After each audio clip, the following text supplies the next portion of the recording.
Yo nací en esta ribera del Arauca vibrador. Soy hermano de la espuma, de la garza y de las rosas. Soy hermano de la espuma, de la garza y de las rosas y del sol. Me arrulló la vivaciana de la brisa en el palmar. Y por eso tengo el alma como el alma primorosa. Y por eso tengo el alma como el alma primorosa del cristal. Y amo, lloro, canto, sueño con claveles de pasión para ornar las rubias crines al potro de mi amador. Para ornar las rubias crines al potro de mi amador. Y llamo, lloro, canto, sueño con claveles de pasión para ornar las rubias crines al potro de mi amador. Para ornar las rubias crines al potro de mi amador. Yo nací en esta ribera del Arauca vibrador. Soy hermano de la espuma, de la garza y de las rosas. Soy hermano de la espuma, de la garza y de las rosas y del sol, y del sol. Llevo tu luz y tu aroma en mi piel y el 4 en el corazón. Sangre, la espuma del mar y tu horizonte en mis ojos. No envidio el viento ni al nido al turbial. Soy como el viento en la mies. Siento el Caribe como una mujer. Soy así, ¿qué voy a hacer? Soy desierto, nieve y tierra y volcán. Y al andar estela del rumor del llanto en una canción que me desvela. Y si algún día tengo que naufragar y el tifón rompe mis velas, quiero que entierren mi cuerpo cerca del mar. En Venezuela.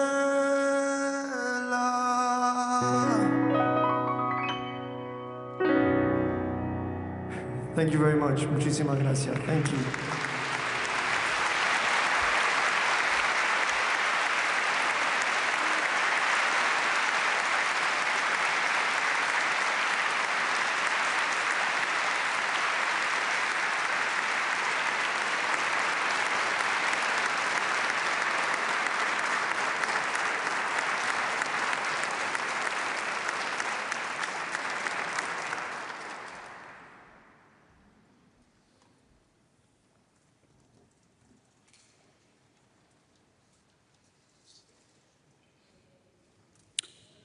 Your Majesties, Your Royal Highnesses, esteemed Laureate, Excellencies, distinguished guests, ladies and gentlemen.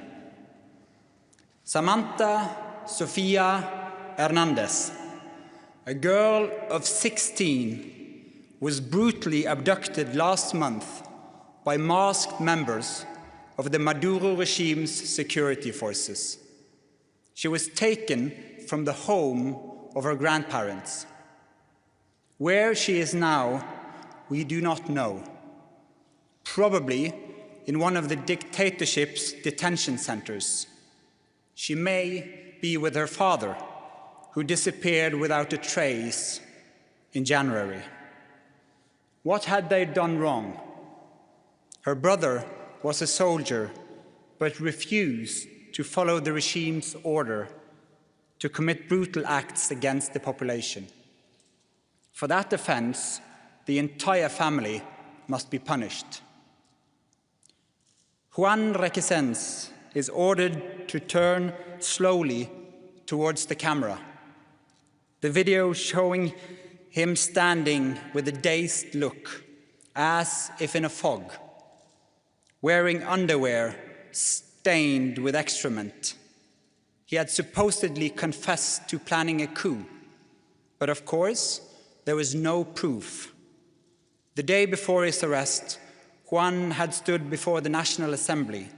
He gave a speech in which he repeated one key sentence, a promise to his country and to himself: I refuse to give up.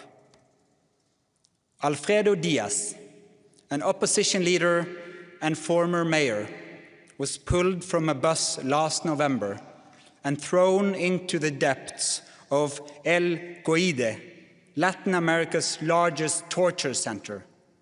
One more political prisoner in a long line of others. This week came the news of his death. Another life gone, another victim of the regime. These stories are not unique. This is Venezuela today. It is how the Venezuelan regime treats its own people: a sister, a student, a politician. Anyone who still believes in stating the truth out loud may disappear violently into a system built specifically to eradicate this belief. Samantha, Juan, and Alfredo were not extremists. They were ordinary Venezuelans dreaming of freedom, democracy, and rights. For this, their lives were stolen from them. Under this regime, children are not spared. More than 200 children were arrested after the elections in 2024. The United Nations documented their experience as follows: plastic bags pulled tight over their heads, electric shocks to the genitals, blows to the body so brutal it hurt to breathe, sexualized violence, cells so cold as to cause intense shivering, foul drinking water teeming with insects, screams that no one came to stop. One child lay in the dark, whispering his mother's name over and over, in the hope she would not believe he was dead.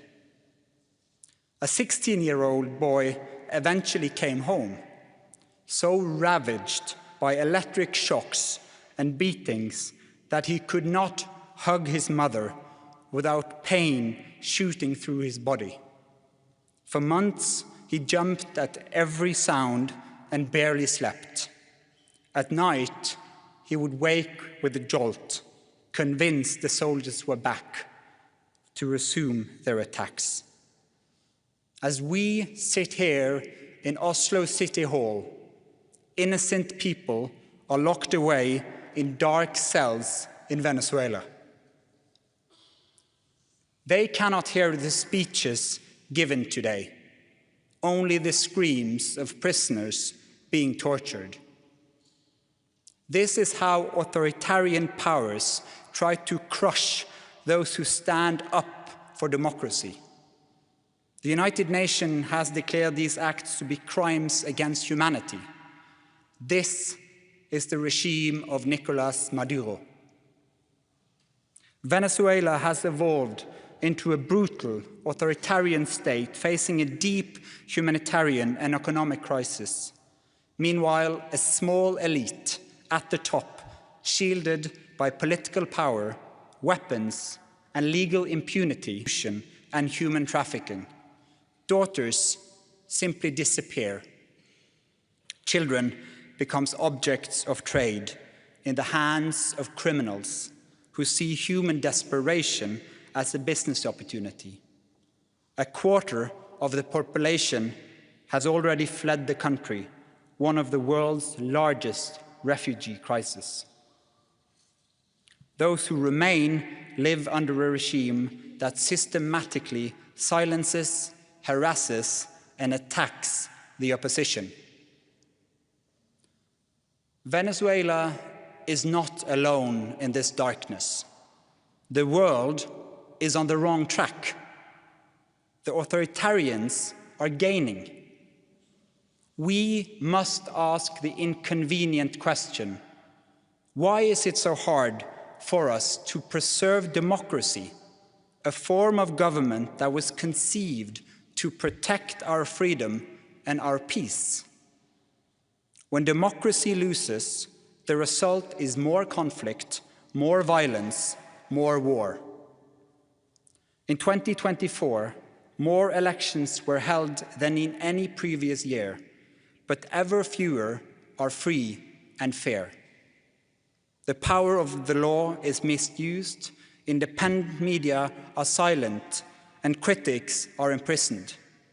More and more countries, including those with long democratic traditions, are drifting towards authoritarianism and militarization. Authoritarian regimes learn from each other. They share technology and propaganda systems. Behind Maduro stands Cuba, Russia, Iran, China, and Hezbollah, providing weapons, surveillance, and economic lifelines. They make the regime more brutal and more robust. And yet, amid this darkness, we find Venezuelans who have refused to give up, those who keep the flame of democracy alive, who never yield despite the enormous personal costs. They remind us continually of what is at stake.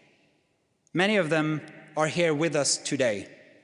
Carlos, the poet; Claudia, the activist; Pedro, the university professor; Ana Luisa, the nurse; Corina, the grandmother; Antonio, the opposition politician; Venezuela's president-elect, Edmundo González Urrutia.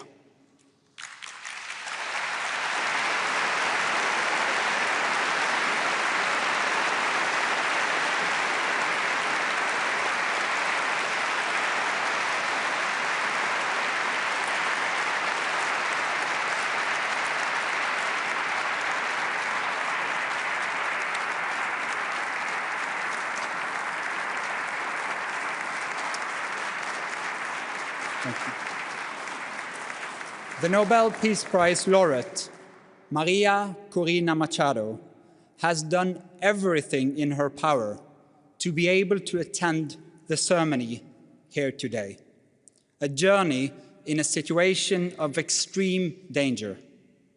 Although she will not be able to reach this ceremony and today's events, we are profoundly happy to confirm that she is safe and that she will be with us here in Oslo.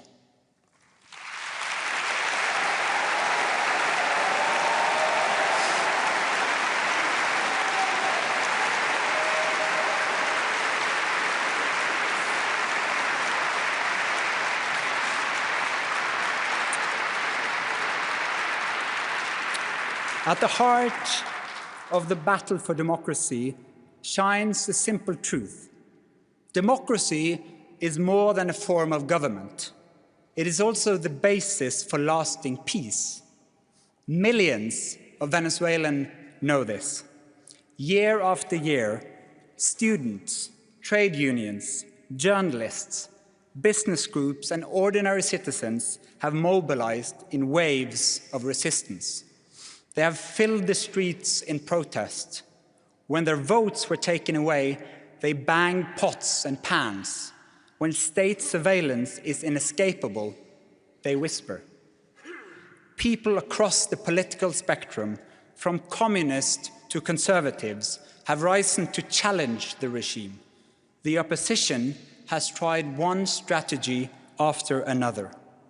Through it all, they have said, we strive not for revenge, but for justice, for the sanctity of the ballot box, for democracy, and for peace. But they are told, in reply, that those things are impossible, that they will fail.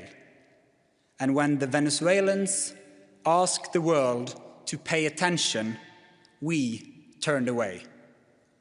As they lost their rights, their food, their health and safety, and eventually their own futures, much of the world stuck to old narratives. Some insisted Venezuela was an ideal egalitarian society. Others wanted only to see a struggle against imperialism.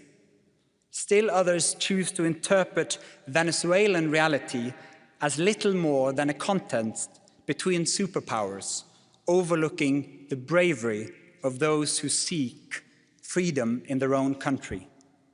What all these observers have in common is this: the moral betrayal of those who actually live under this brutal regime.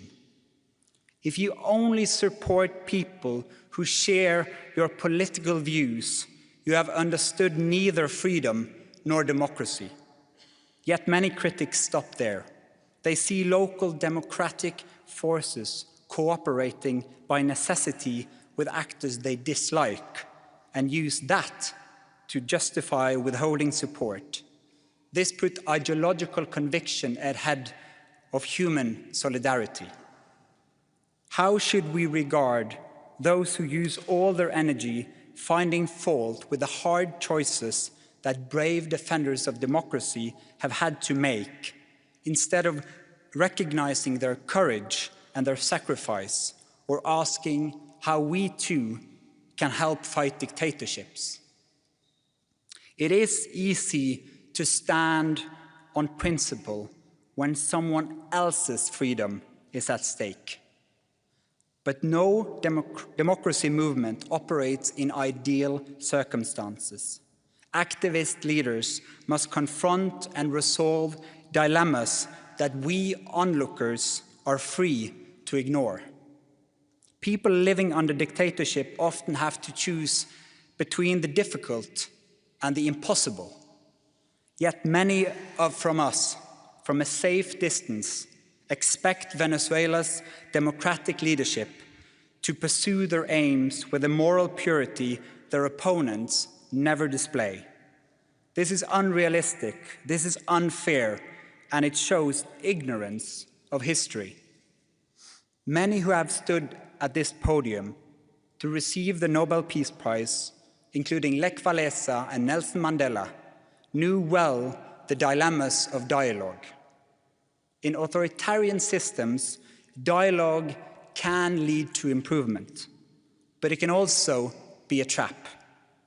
Dialogue is often used to buy time, create division, and control the agenda.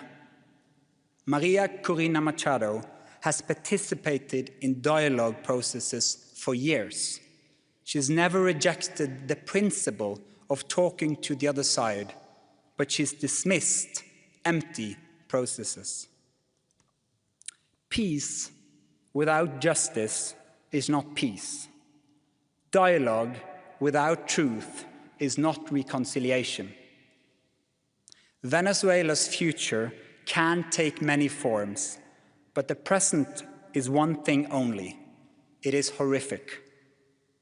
That is why the democratic opposition in Venezuela must have our support, not our indifference or worse, condemnation.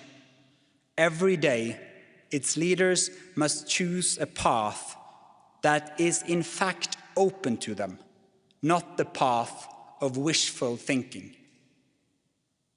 Support for democratic development is support for peace. But since the announcement of this year's Nobel Peace Prize, the question has been posed: does democracy really lead to peace? The research findings are crystal clear, and the answer is yes. Not because democracy is perfect, but because the mechanisms of democracy make war less likely.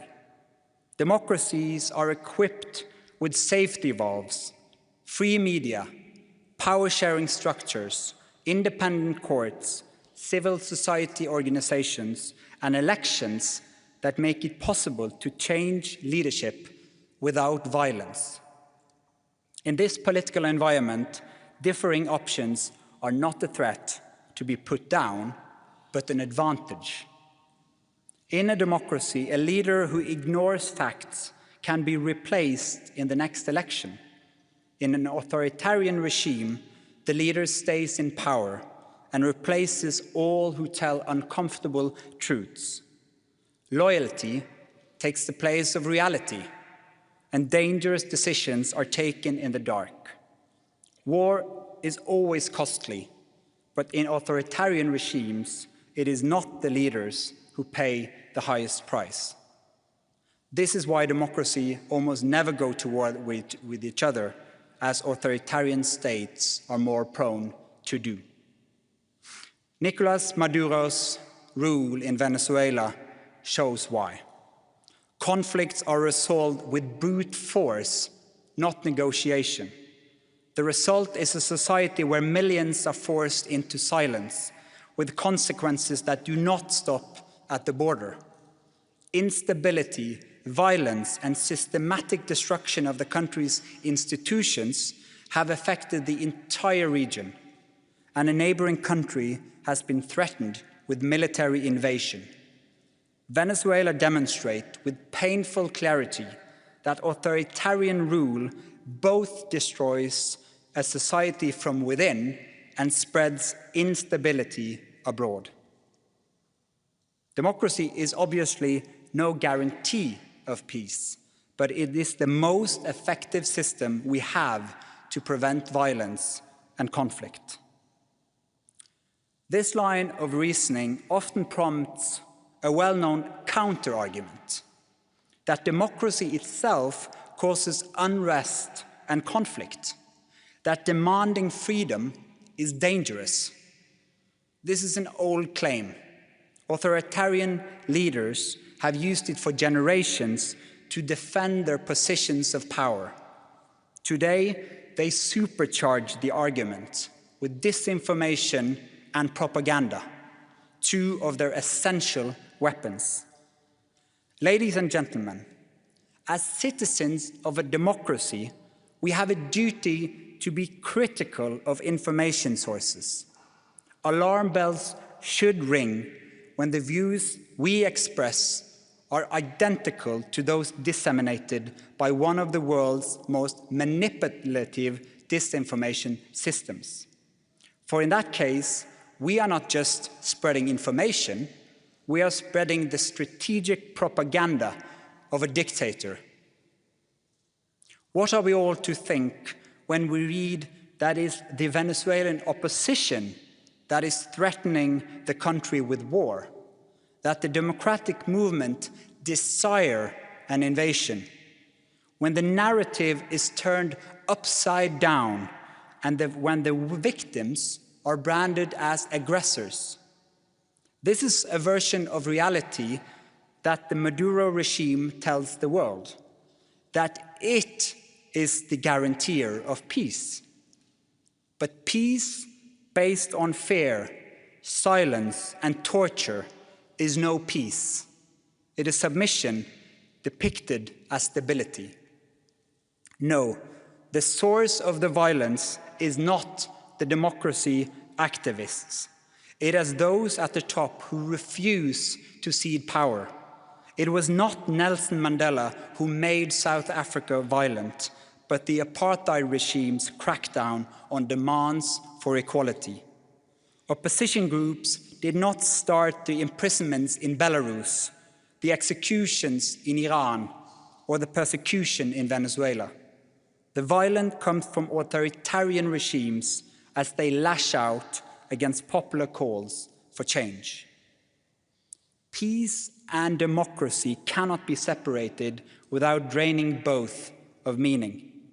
Lasting peace depends on the rule of law, political participation, and respect for human dignity. Before we can discuss political disagreements, we must establish some form of democracy. Without it, there is no meaningful distinction between right and left, no way to legitimately disagree, no genuine politics. Democracy is not an expendable luxury. It is not an ornament to be put on a shelf. Democracy is hard work. It is action and negotiation. It is a living obligation. The instruments of democracy are the instruments of peace. We gather here today, therefore, to defend something far more important than either side of a political or ideological divide. We gather to defend democracy itself, the very foundation on which lasting peace rests. When people refuse to surrender democracy, they refuse to surrender peace. One who understands this is Maria Corina Machado.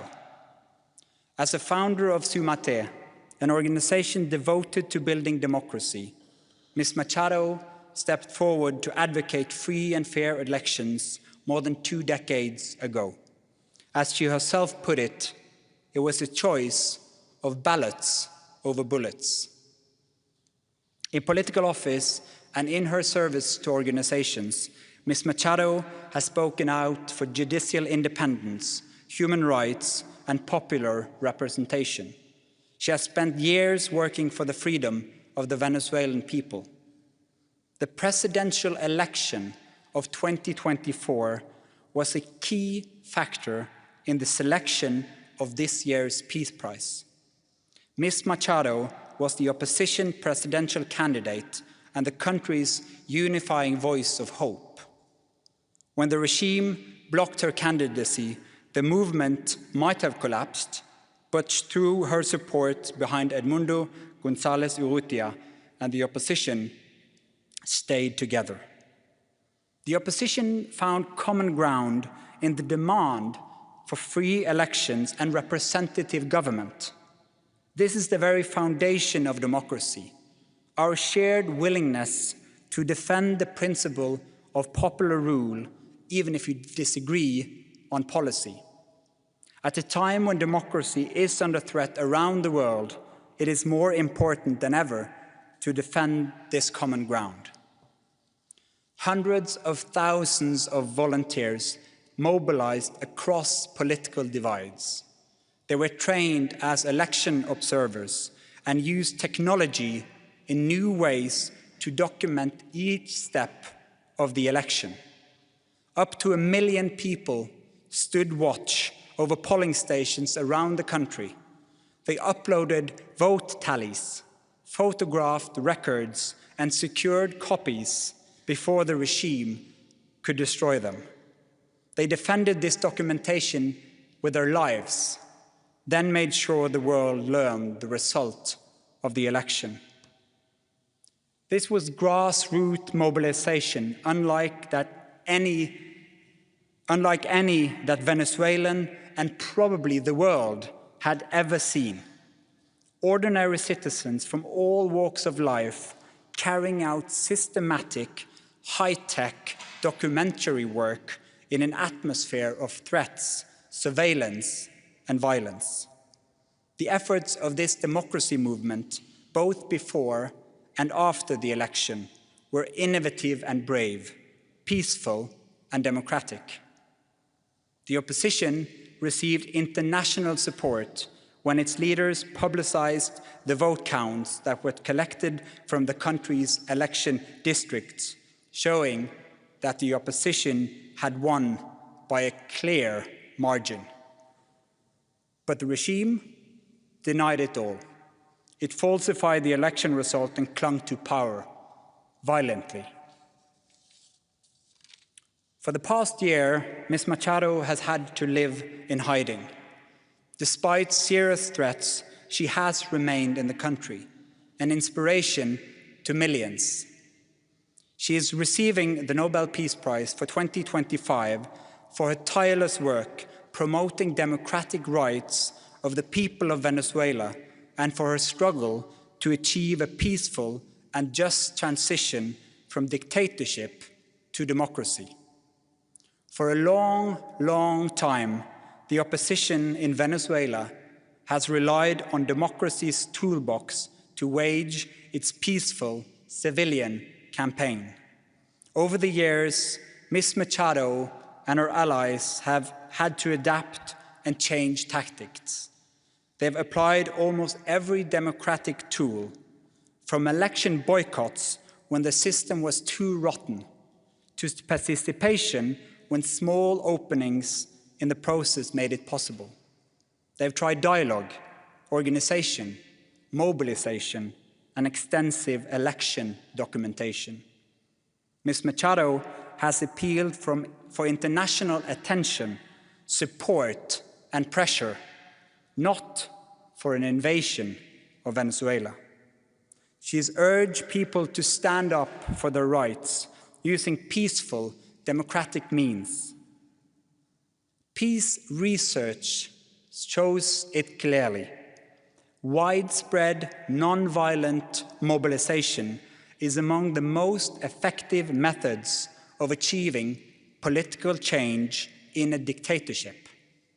When a population mobilizes and the international community exerts strong pressure and the security forces refrain from using violence against the population, a tipping point may arrive.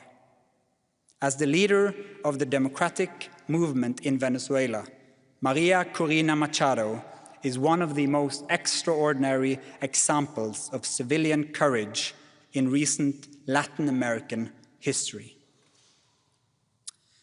This year's Nobel Peace Prize fulfills all three criteria stated in Alfred Nobel's will. First, the Venezuelan opposition has united political movements, civil organizations, and ordinary citizens in a pursuit of one goal: the restoration of democracy, pulling together diverse groups that previously opposed one another is the modern equivalent of what Alfred Nobel called holding peace congresses. Second, Venezuela's democracy movement has opposed the regime's militarization of society. The regime has armed thousands of groups, authorized paramilitary bands to commit abuses, and invited foreign military forces into the country, thereby accelerating the militarization. By documenting abuses and demanding accountability, the opposition seeks to strengthen civilian democratic authority and roll back the influence of weapons. This deprives criminals and regime-friendly militias of their arms and autonomy, and satisfies Nobel's criterion of seeking peace through disarmament. Third, true fraternity or fellowship, the kind Alfred Nobel envisaged, requires democracy. Only when people are able to choose their leaders and speak without fear can peace take root, whether inside a society or between countries. Democracy is the highest form of fellowship and the surest way to lasting peace. Therefore, here today, in this hall, with all the gravity that attends the Nobel Peace Prize and this annual ceremony, we will say what authoritarian's leader fear most. Your power is not permanent. Your violence will not prevail over people who rise and resist. Mr. Maduro, accept the election result and step down. Lay the foundation .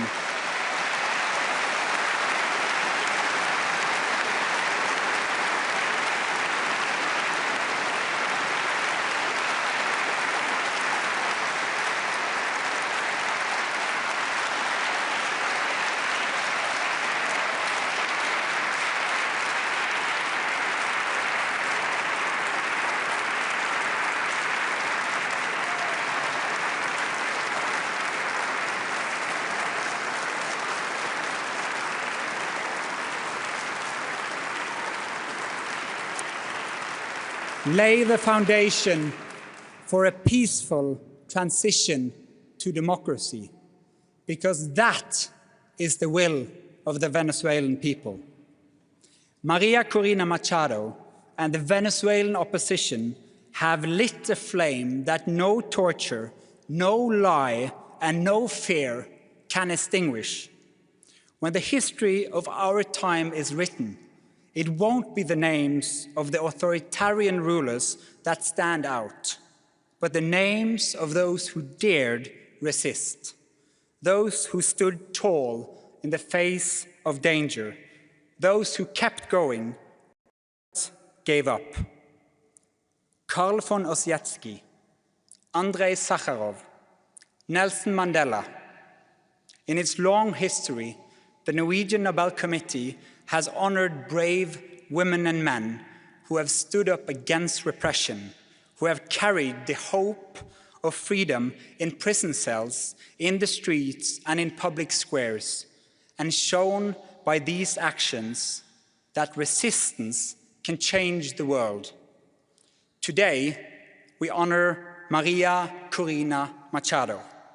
We pay tribute as well to all who wait in the dark, all who have been arrested and tortured or disappeared, all who continue to hope, all those in Caracas and other cities of Venezuela who are forced to whisper the language of freedom. May they hear us now. May they realize that the world is not turning away, that freedom is drawing closer, and that Venezuela will become peaceful and democratic. Let a new age dawn. Thank you.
Över topp, över hej, över gitarrberg. Lova, lova lina.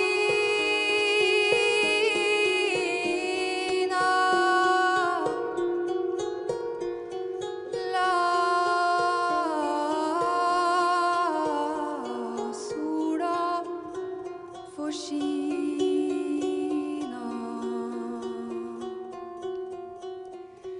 Nu rinner solen opp av Østerlide.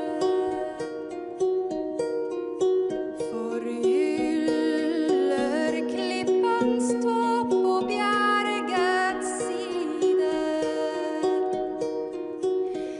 Vær glad min sjel og la din stemme klinge. Stig opp fra jordens bord, og deg med tak og tro til himmelens vinge. Utallig så som sann og uten måte, som havets dype vann er Herrens nåde. Som han mitt hoved daglig overyder. Være mål i min skål, en nåde uten mål, til meg nedflyter. Lova, lova lina. Må sola få skina. Lova, lova lina. Må sola få skina. Over topp, over hei, over gitarrvei. Lova, lova lina. La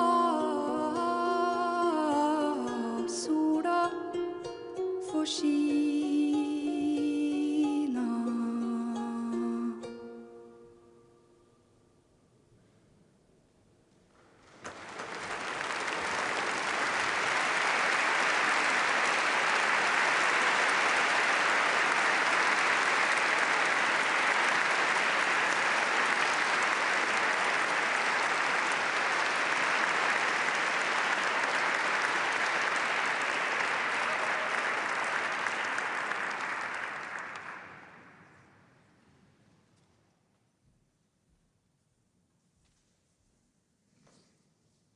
I now call upon Ms. Maria Corina Machado, the daughter of the Nobel Peace Prize laureate, Ms. Maria Corina Machado, to deliver the Nobel Peace Prize lecture for 2025.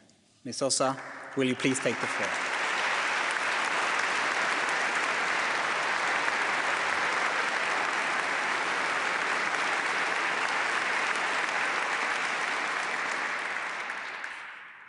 Your Majesties, Your Royal Highnesses, distinguished members of the Norwegian Nobel Committee, citizens of the world, my dear Venezuelans.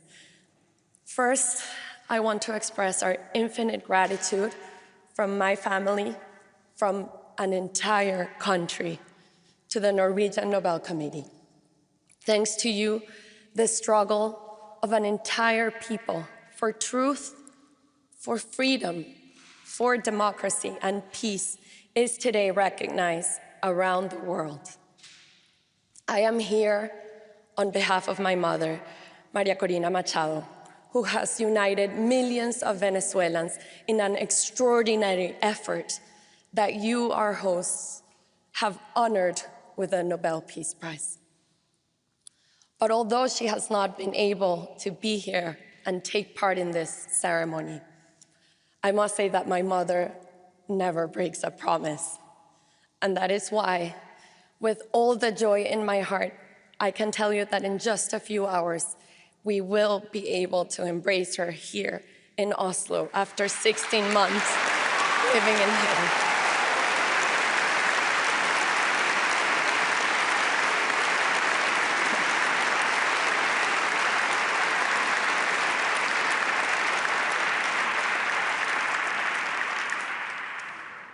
And as I await that moment to hug her, to kiss her, to embrace her after 2 years, I think of the other daughters and sons who do not get to see their mothers today.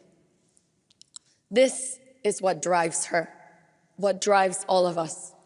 She wants to live in a free Venezuela, and she will never give up on that purpose.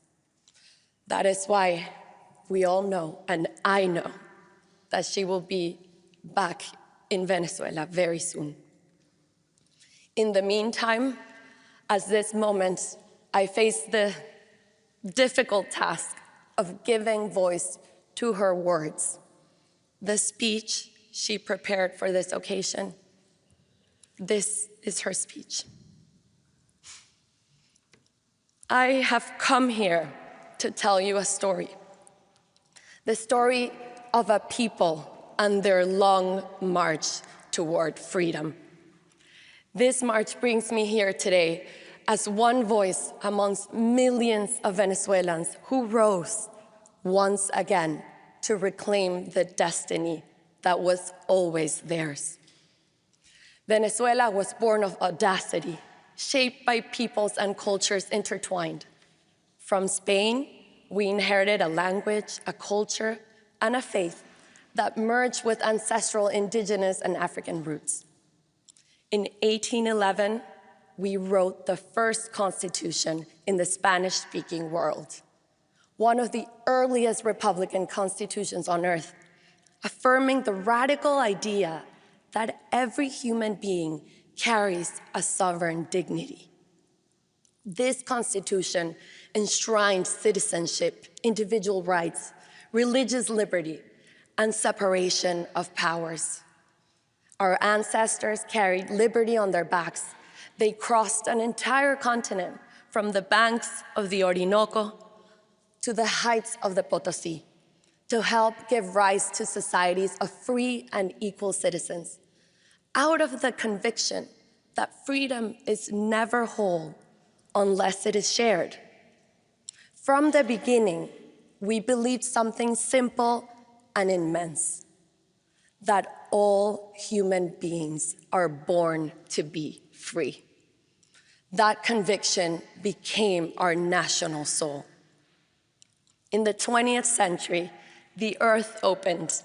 In 1922, the Reventón in La Rosa erupted for 9 days, a fountain of oil and possibility. In peace, we turned that sudden wealth into an engine for knowledge and imagination. Through the ingenuity of our scientists, we eradicated disease. We built universities of global prestige, museums and concert halls, sent thousands of Venezuelans abroad through scholarships, trusting that free minds would return as transformation. Our cities glowed with the kinetic art of Cruz Diez and Soto. We forged steel, aluminum, and hydropower, proof that Venezuela could build anything it dared to envision. But Venezuela also became a refuge. We opened our arms to migrants and exiles from every corner of the world. Spaniards fleeing civil war, Italians and Portuguese escaping poverty and dictatorship, Jews after the Holocaust, Chileans, Argentinians, and Uruguayans escaping military regimes, Cubans escaping communism, and families from Colombia, Lebanon, and Syria seeking peace. We gave them homes, schools, and safety, and they became Venezuelans. This is Venezuela. We built a democracy that became the most stable in Latin America, and freedom unfolded as a creative force. But even the strongest democracy weakens when its citizens forget that freedom is not something we wait for, but something we become. It is a deliberate personal choice, and the sum of those choices forms the civic ethos that must be renewed every day. The concentration of oil revenues in the state created perverse incentives. It gave the government immense power over society, which turned into privilege and corruption. My generation was born in a vibrant democracy, and we took it for granted.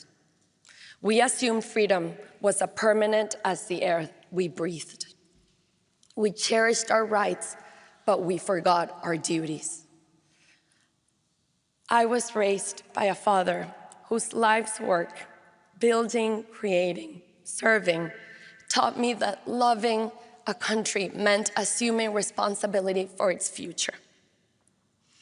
By the time we recognized how fragile our institutions had become, a man who had once led a military coup to overthrow democracy was elected president.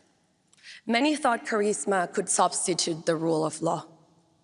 From 1991 onward, the regime dismantled our democracy, violating the Constitution, falsifying our history, corrupting the military, purging independent judges, censoring the press, manipulating elections, persecuting dissent, and ravaging our extraordinary biodiversity.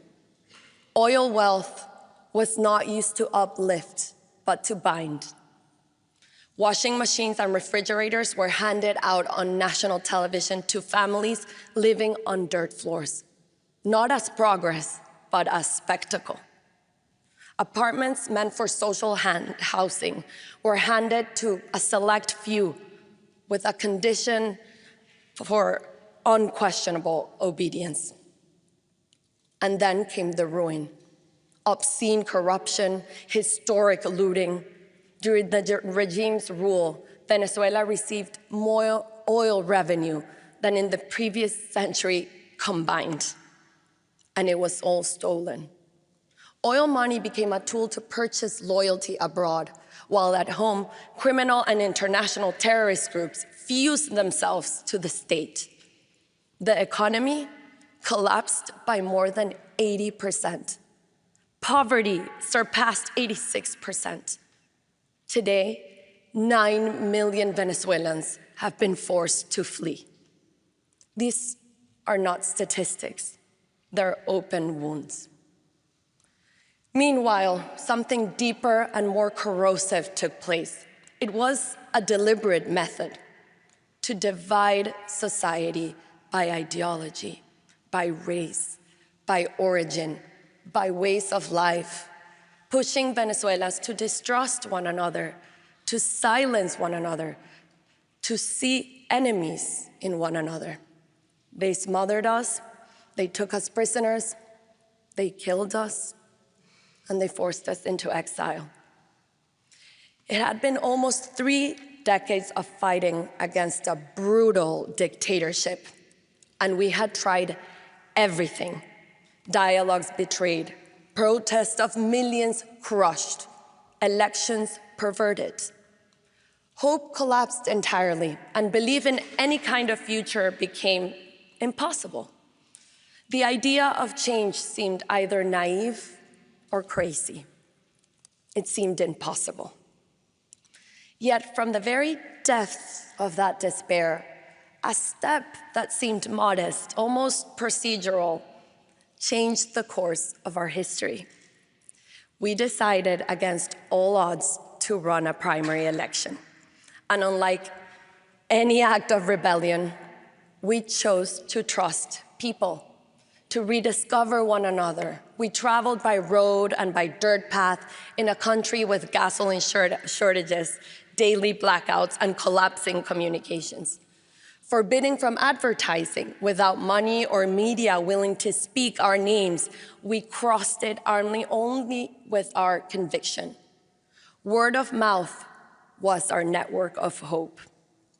And it spread faster than any campaign because our desire for freedom was very much alive within us, and it had never died.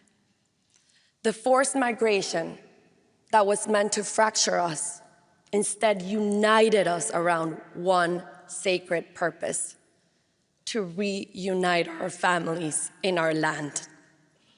Grandparents confided in me their greatest fear: dying before meeting their grandchildren abroad. Little girls with voices too small for such sorrow begged me to bring back their mothers and siblings scattered across the continent. Our pain fused into one heartbeat: bring our children home now. In May 2023, during a rally in the town of Nirgua, a teacher named Carmen came up to me. She told me she had just run into her jefa de calle. A jefa de calle is a regime agent assigned to Carmen's block who decides, house by house, who receives a monthly food bag and who is punished with hunger. Shocked to see this woman there in that rally, Carmen asked her, "Why are you here?" And the jefa de calle replied, "My only son, who fled to Peru, asked me to be here today. He told me that if Maria Corina wins, he will return home. Tell me what I have to do. I'll do anything." That day, love defeated fear. 2 weeks later, we reached Delicias, a tiny village swallowed by Colombian guerrillas and drug traffickers, where not even a chicken can be sold without their permission. No candidate had gone there since 1978. And as the team climbed the mountain, I saw Venezuelan flags waving from every humble home. I naively asked, as if it was a national holiday that merited all the flags, and someone whispered, "No, here the flags are hidden. Bringing it out is dangerous." Today, people raise them to thank you for daring to come. You will leave, but we will remain identified. That day, entire families stood up to the armed groups that ruled their lives. And when we sang the national anthem together, sovereignty returned in a single fragile, defiant chorus. That day, courage defeated oppression. Our gatherings became intimate encounters of thousands. We embraced, we cried, we prayed. We understood our struggle was much more than electoral. It was an ethical struggle for truth, an existential struggle for life, and a spiritual struggle for good. With less than a year before the presidential election, we had to unite every democratic force and restore trust in the votes. The primaries became that moment, a self-organized civic effort that built a nationwide citizen network unlike anything Venezuela had ever seen. And on October 22nd of 2023, against all odds, Venezuela awoke. The diaspora, which was a third of our nation, reclaimed its right to vote. The son who had left cast his ballot alongside the mother who stayed. Lines stretched for blocks. Turnout was so overwhelming that ballots actually ran out. We trusted the people, and they trusted us back. What began as a mechanism to legitimize leadership became the rebirth of a nation's confidence in itself. That day, I received a mandate, a responsibility that transcended any individual ambition. I felt humbled and profoundly aware the weight with which I had been entrusted. Threatened by that truth, though, the regime prohibited me from running for president. It was a harsh blow, but mandates belong to the people. We set out to find another candidate who could take my place. Edmundo González Urrutia stepped forward, a calm, brave former diplomat. The regime believed he posed no threat, but they underestimated the resolve of millions of citizens, a plural, vibrant society that in all its diversity found unity in a common purpose. Communities, political parties, unions, students, and civil society stood together and worked as one so that the voice of a nation could be heard. We were 3 months from election day, and almost no one knew his name. But votes were not enough. We had to defend them. For over a year, we had been building the infrastructure to do so. 600,000 volunteers across 30,000 polling stations, apps to scan QR codes, digital platforms, diaspora call centers. We deployed scanners, Starlink antennas, and laptops hidden inside fruit trucks to the furthest corners of Venezuela. Technology became a tool for freedom. Secret training sessions were held at dawn in church back rooms, kitchens, and basements, using printed materials that were moved across Venezuela like contraband. Finally, Election Day arrived on July 28, 2024. Before dawn, lines wrapped around blocks. A quiet, trembling hope filled the air. Our live tracking showed turnout rising across every state and town. And then the electoral tally sheets, the famous actas. The sacred proof of the people's will began to appear.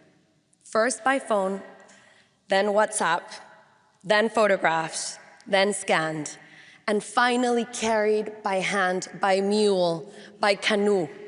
They arrived from everywhere across Venezuela, an eruption of truth, because thousands of citizens risked their freedom to protect them. Confronted with our overwhelming victory, the regime issued a desperate order. Soldiers were to expel our volunteers from voting centers and block them from receiving the original tally sheets they were legally entitled to. But the soldiers disobeyed. Edmundo González Urrutia won with 67% of the vote in every state, city, and village.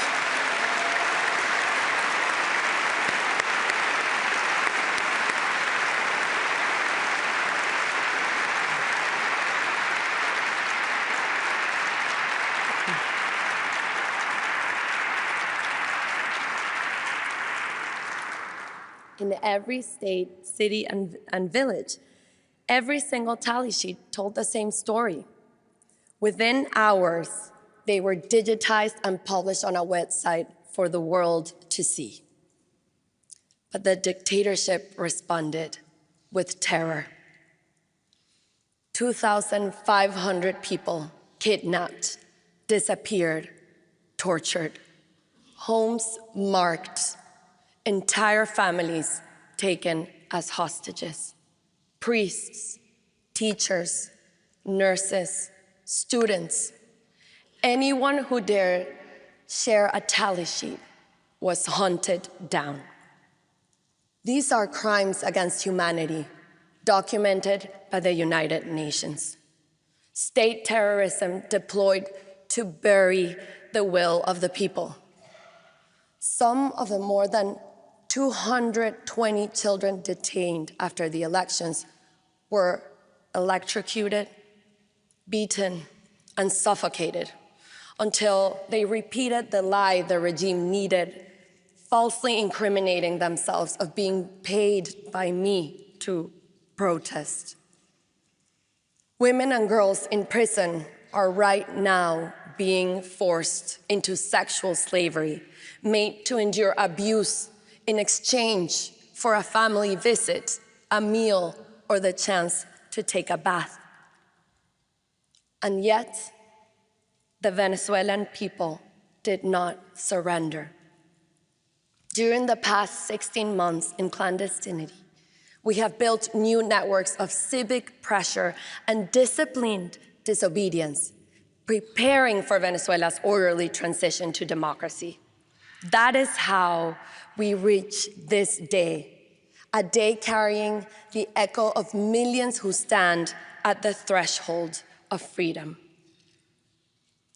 This prize carries profound meaning. It reminds the world that democracy is essential to peace.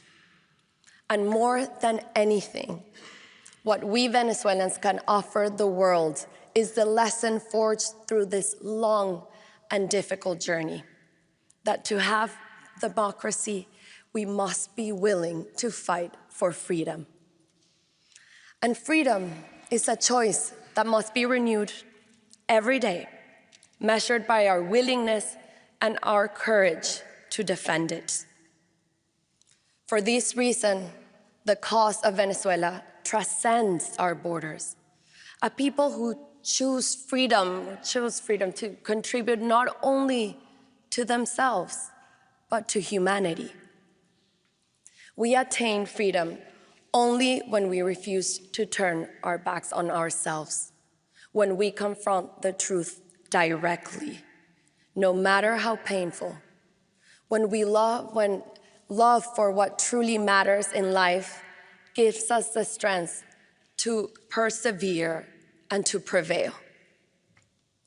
Only through that inner alignment, that vital integrity, do we rise to meet our destiny.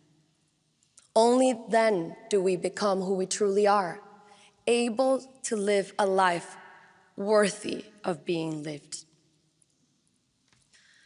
Along this march to freedom, we gain profound certainties of the soul, truths that have given our lives a deeper meaning and prepared us to build a great future in peace.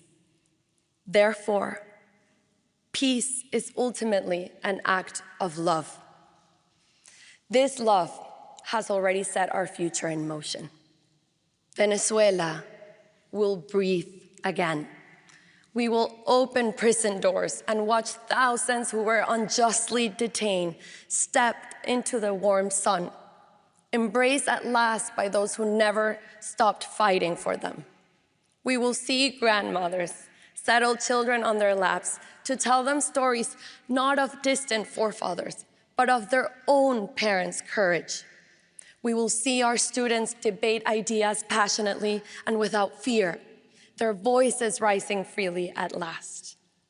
We will hug again, fall in love again, hear our streets fill with laughter and music again, and all the simple joys in the world that we have taken for granted will be ours. My dear Venezuelans, the world has marveled at what we have achieved, and soon it will witness one of the most moving sights of our time, our loved ones coming home. And I will stand again on the Simón Bolívar Bridge where I once cried the thousands who were leaving and welcome them back into the luminous life that awaits us. Because in the end, our journey towards freedom has always lived inside us. We are returning to ourselves. We are returning home. Allow me to honor the heroes of this journey. Our political prisoners, the persecuted, their families, and all who defend human rights.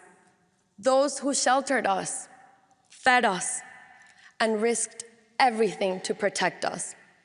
The journalists who refused silence, the artists who carried our voice, my exceptional team, my mentors, my fellow political and social activists, the leaders around the world who joined us and defended our cause. My 3 children, my adored father, my mother, my 3 sisters, my brave and loving husband, who've all supported me throughout my life.